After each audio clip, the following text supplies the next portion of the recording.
Welcome to this station. In this station rotation, you will learn about some of the policy and financial considerations a district must plan for when thinking about implementing blended learning. At the same time, you will experience one of the models of blended learning called flipped. In a flipped lesson, the information being taught is delivered in a digital format for listening. After viewing the video, we will have a group discussion about the implementation issues for school districts. One of the first areas to consider is to seek designation as a district of innovation. The 84th Legislature authorized House Bill 1842 to allow regular public school districts some of the flexibilities charter school districts have. The process is explained on the Texas Education Agency website. Districts must form a committee with representatives from the schools, parents, and the community.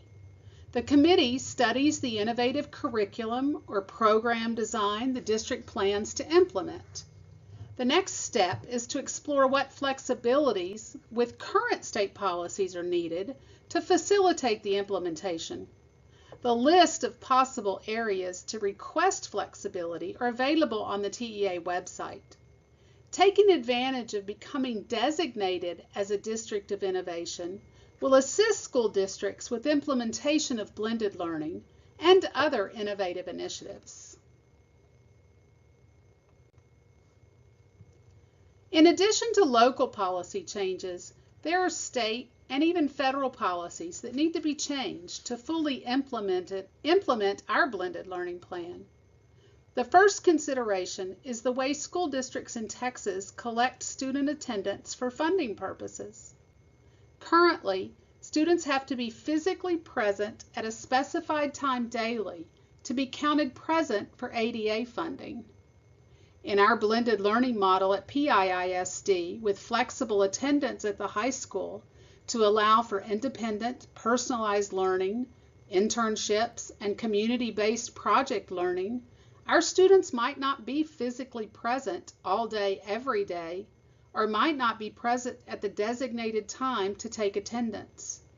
We need the ability to count these students present if they log in from a remote site while they're completing other learning tasks.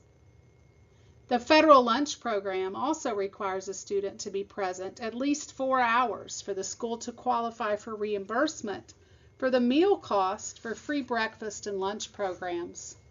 Again, our students might not be present for 4 hours each day, but would still want the opportunity to benefit from the nutrition programs. Other policies that need consideration involve curriculum issues. For example, with House Bill 5, students need 4 science credits.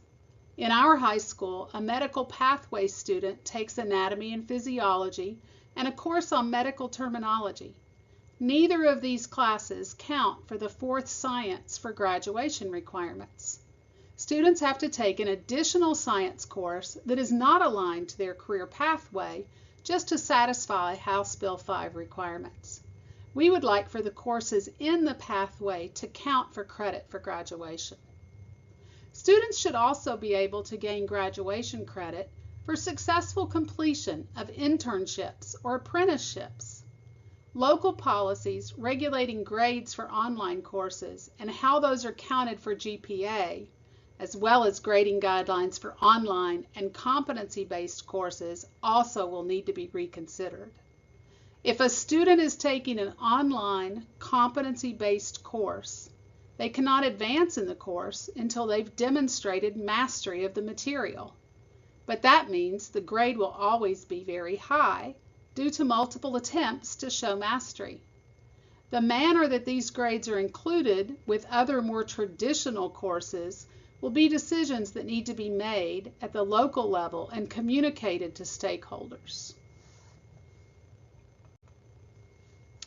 Lastly, like any new initiative, there are financial considerations. Identifying funding sources to purchase devices for students is likely to be one of the major expenses.